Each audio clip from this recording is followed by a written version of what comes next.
हमारे YouTube channel Vijay Pratap Singh Kushwaha को subscribe जरूर करें और घंटी का निशान दबाना ना भूलें। एक बार की बात है, कुछ साइंटिस्ट ने मिलकर एक बहुत ही इंटरेस्टिंग एक्सपेरिमेंट किया। उन्होंने क्या किया कि एक बहुत बड़ा सा पिंजरा लिया, उसके अंदर 5 बंदरों को रख दिया और वहां पर एक सीढ़ी लगा दी। उस सीढ़ी के टॉप पर कुछ केले रख दी। फिर उन साइंटिस्ट ने क्या किया कि जैसे ही कोई भी बंदर उस सीढ़ी पर चढ़ता केलों तक पहुंचने के लिए, तो ऊपर से ठंडे पानी की बारिश करने लग जाते।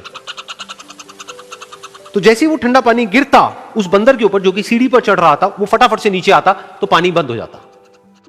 फिर दोबारा से कोई और बंदर उस सीढ़ी पर चढ़ता उन केलों तक पहुंचने के लिए, दोबारा से यही होता। दोबारा से ऊपर से ठंडे पानी की बारिश होती, वो बंदर जैसे ही नीचे आता दोबारा से बारिश बंद हो जाती।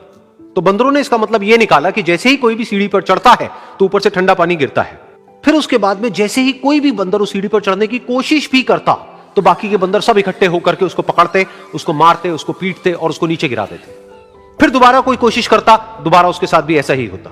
फिर उन साइंटिस्ट ने क्या किया कि उन 5 बंदरों में से एक बंदर को उस पिंजरे में से निकाला और उसकी जगह एक नए बंदर को उस पिंजरे के अंदर डाल दिया। अब उस बंदर को नहीं पता था कि यहां पर क्या खेल चल रहा है। उसको जैसे ही सीढ़ी के ऊपर वो केले नजर आए, वो फटाफट से उस सीढ़ी के ऊपर चढ़ने लगा।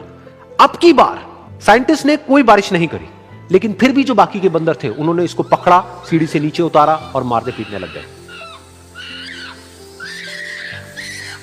इस बंदर को समझ नहीं आया कि मेरे को क्यों मारा जा रहा है, तो उसने दोबारा कोशिश करी। जैसे उसने दोबारा कोशिश करी, दोबारा से उन 4 बंदरों ने वही किया। तो अब इस नए बंदर के दिमाग में क्या बैठ गया कि सीढ़ी पर चढ़ना मना है, अगर सीढ़ी पर चढ़ते हैं तो मार पड़ती है। उस सीढ़ी पर चढ़ना क्यों मना है और क्यों मार पड़ती है वो उसको नहीं पता था, बट उसके दिमाग में यह बैठ गया कि इस सीढ़ी पर नहीं चढ़ना है, ना किसी को चढ़ने देना है।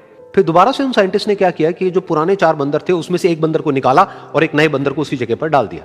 अब इस नए बंदर ने भी वही किया जो इससे पहले वाले ने किया था, यानी कि वो भागता हुआ गया, उस सीढ़ी के ऊपर चढ़ने की कोशिश करी, उन केलों तक पहुंचने की कोशिश करी। बाकी 4 इकट्ठे हो गए और उन्होंने उसको मारा पीटा, सीढ़ी से नीचे गिरा दिया। उसको कुछ समझ नहीं आया, उसने दोबारा कोशिश करी, दोबारा उसके साथ यही हुआ। और अब इस बंदर के दिमाग में भी यही बैठ गया कि सीढ़ी पर चढ़ना मना है और सीढ़ी पर चढ़ने से मार पड़ती है। फिर साइंटिस्ट ने एक एक करके जो पुराने 3 बंदर बचे हुए थे उसमें से भी एक एक करके उन बंदरों को निकाला और उनकी जगह पर 3 नए बंदर आ गए। अब ये 5 बंदर नए थे और किसी को भी ये नहीं पता था कि उस सीढ़ी पर चढ़ना मना क्यों है, लेकिन उन सबके दिमाग में बैठा हुआ था कि सीढ़ी पर चढ़ने से मार पड़ती है। तो कोई भी कोशिश नहीं कर रहा था, जबकि अब कोई ठंडे पानी की बारिश भी नहीं हो रही थी। वो चाहते तो आराम से उस सीढ़ी पर चढ़ते, केले तोड़ते और आपस में बांट करके खा लेते। बिल्कुल ऐसा ही हम लोगों के साथ भी होता है, यानी कि इंसानों के साथ भी होता है।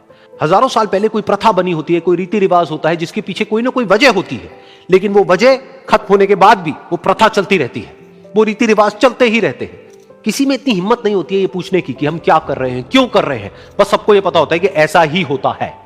तो वो एक्सपेरिमेंट जिसके बारे में अभी मैंने आप लोगों को बताया, यानी कि वो बंदरों का एक्सपेरिमेंट, उसमें तो बेचारे बंदर हैं, जानवर हैं, उनको नहीं पता है कि क्वेश्चन कैसे पूछते हैं। लेकिन अगर हम इंसान होने के बावजूद भी क्वेश्चन ना करें तो हमारे में और जानवरों में क्या फर्क है, सोचिए।